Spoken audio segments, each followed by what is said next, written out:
Assalamualaikum warahmatullahi wabarakatuh. Channel ini membahas tentang dimensi sejarah Indonesia.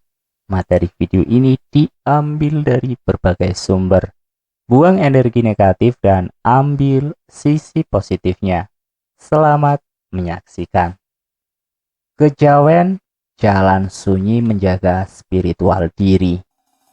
Orang Jawa selalu punya cara pandang yang unik pada setiap peristiwa, entah itu kebetulan-kebetulan yang tidak disengaja, fenomena alam, maupun kehidupan manusia dari dilahirkan sampai ia mati.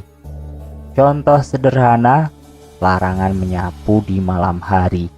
Meski secara nalar sulit dideskripsikan alasan pantangan tersebut, namun orang Jawa percaya jika menyapu di malam hari akan membuat si penyapu seret rezeki, atau larangan duduk di depan pintu yang bikin sulit jodoh, dan pantangan-pantangan lainnya.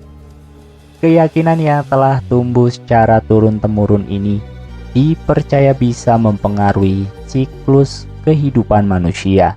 Siklus yang disebut dengan sangkan paraning dumadi, dari mana manusia berasal dan hendak kemana dia setelah kematiannya. Untuk memperbaiki siklus hidup yang tidak sempurna, seseorang wajib menjalankan sejumlah tirakat atau lelaku. Yang populer adalah ruatan. Upacara yang digelar setiap suro ini diikuti oleh para nandang Sukerto, yang diyakini bakal menjadi mangsa Bathara Kala.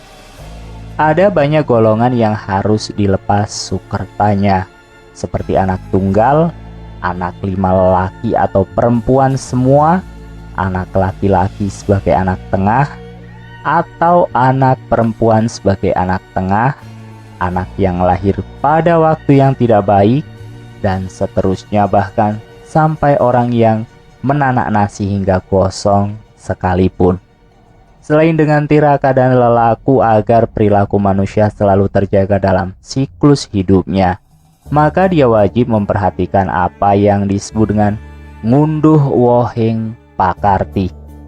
Dalam tahap ini seseorang menjalankan tapa brata yang sejati dalam hidupnya dengan menjalankan segala kebaikan.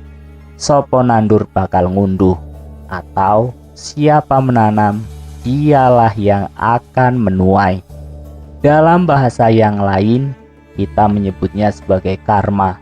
Ada karma buruk, ada karma baik. Untuk menghasilkan karma baik, orang Jawa terikat dengan berbagai pitutur dan wewaler yang termaktub dalam sederet sera dan kitab-kitab kuno. Piwulang-piwulang keutamaan inilah yang menjadi dogma dalam rangka memayuhayuning bawono. Agar apa? Agar menjadi manusia dengan derajat titah utama, agar setelah mati budi baiknya tidak ikut mati. Yang pertama, kesadaran tertinggi. Untuk meninggalkan jejak kebaikan selama hidup, ada baiknya seseorang mengerti betul dari mana dia berasal dan akan kemana dia berakhir. Manusia Jawa bisa mengejawantahkannya. Dalam sebuah kepustakaan lawas yang saya temukan dari tahun 1959 berjudul Sangkan Paraning Manungso, tertulis jika manusia berasal dari 4 hal. Yang pertama, mutmainah, atau yang dilambangkan dengan air. Yang kedua, amarah atau darah. Yang ketiga, supiah atau angin. Dan yang keempat, alu amah atau bumi. Keempat unsur inilah yang menjadi pusat kehidupan. Keempat hal ini dimaknai dengan manusia mesti mengerti jika memiliki air dalam tubuhnya yang keluar melalui air seni. Manusia punya darah yang menjadi keringat, dan manusia punya hawa nafsu yang juga berasal dari darah. Manusia punya angin, yaitu yang keluar dari hidung. Unsur tanah di tubuh manusia bisa dilihat dari daki. Maka meski mandi beberapa kali pun sehari, daki di tubuh manusia tidak akan bisa habis. Sementara itu Suryo S. Negoro dalam bukunya Kejawen Membangun Hidup Mapan Lahir Batin tahun 2001 menulis manusia tercipta lewat proses gaib yang terlahir bersama, sehingga manusia bisa berkarya, berpikir, berintuisi, dan seharusnya juga bisa berhubungan dengan gaib. Rasa syukur kepada Sang Pencipta hidup ini diwujudkan dalam laku penyembahan yang akan lebih terbuka jika dilakukan atas kemauan, kesadaran, dan perasaan batin yang bersih. Sang Hyang Suksma dan jiwa yang menyatu dalam diri manusia tetap memiliki sifat-sifat gaib yang membantu manusia dalam rangka membangun hubungan serasi dengan Sang Pencipta. Manusia dipersyaratkan untuk membangkitkan rasa sejati atau bisa dicapai dengan sikap dan laku baik dan benar, menghayati sejati hidupnya dan selalu tawakal kepada Gusti untuk membuktikan sendiri bahwa yang suksma dalam sejatinya mempunyai pamor.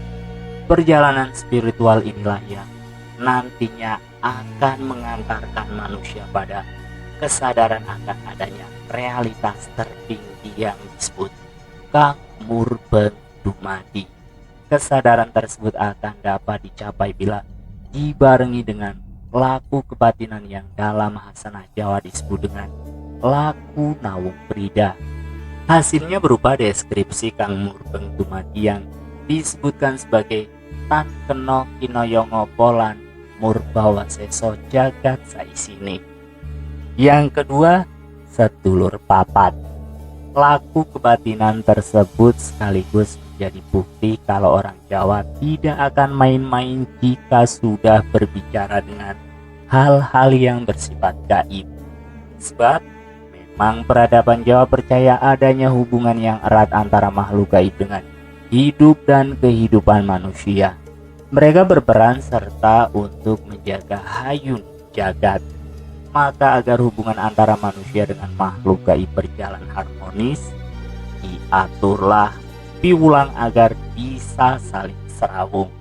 Yang paling sederhana adalah menjaga hubungan antara manusia dengan keempat saudaranya yang lahir lebih dulu, atau mereka yang biasa disebut dengan sedulur Marmarti. Sedulur Marmarti inilah yang lebih dulu menyatu dengan semesta, memberitahu akan lahirnya manusia baru ke muka bumi. Pertama adalah air ketuban atau kawah, dan diiringi dengan keluarnya ari-ari, darah, dan tali pusar. Urutan keluarnya tersebut yang kemudian dijadikan dasar sebutan kakang atau saudara tua untuk kawah, dan adi atau saudara muda untuk ari-ari, darah, dan tali pusar. Ruh para sedulur ini manunggal, namun berpisah dengan ruh manusia. Sedulur papat bertugas sebagai penghubung spiritual antar manusia dengan alam semesta. Untuk menjaganya, seperti yang tertulis dalam serat Pustaka Raja Purwa, manusia hendaknya melakukan hidup bersih atau lahir batin dan membakar dupa atau memakai wewangian. Ada berbagai macam sesaji yang perlu disediakan untuk saudara yang tidak keluar dari jalan hina, dan yang sama hari kelahirannya. Nanti kesemuanya sesaji dibuatkan kenduri bersama kerabat dekat dengan merapalkan mantra Hong Mangancana Maswaha Sang Hyang Ngayu Hayu Hayu Hayu Surak Hayu. Selain itu, untuk mengingat para sedulur papat, manusia bisa menyapanya kapanpun seiring dengan apa yang akan dikerjakan. Sapaan ini cukup dipatin saja. Begini ucarannya: Marmarti kakang kawah adi ari getih puser, kadang ingsun papat kelimo pancer, kadang ingsun kang ora katon lan kang ora karawaton, serta kadang ingsun kang metu saka margaina lan kang ora metu saka margaina.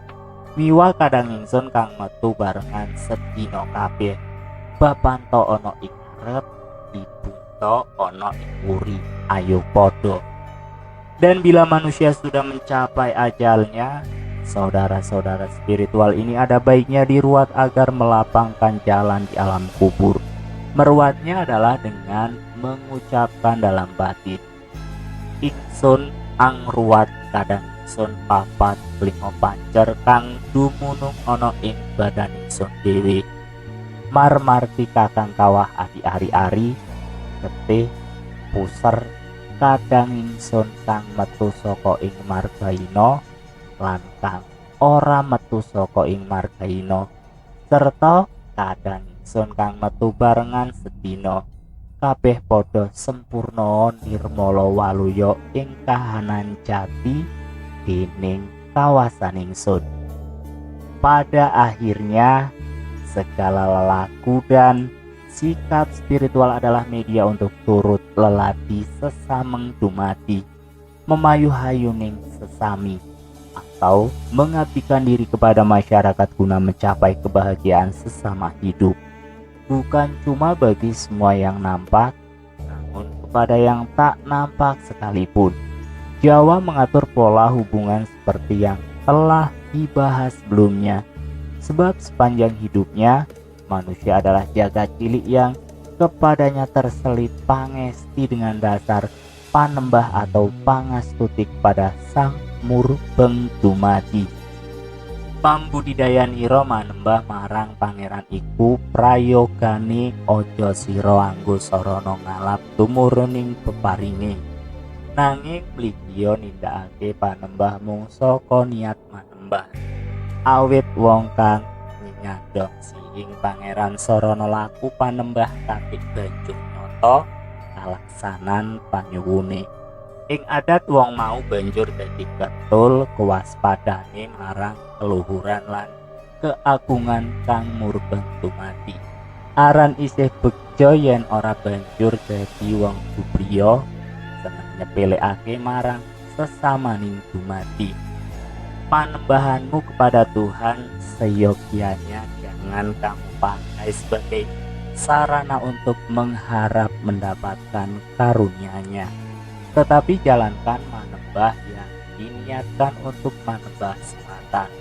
Karena orang yang mengharap kasih Tuhan dengan laku panembah yang ternyata berhasil mendapatkan apa yang dimohon, biasanya membuat kehilangan ketajaman kewaspadaan batinnya terhadap keluhuran dan keagungan Kang Murbeng Dumadi.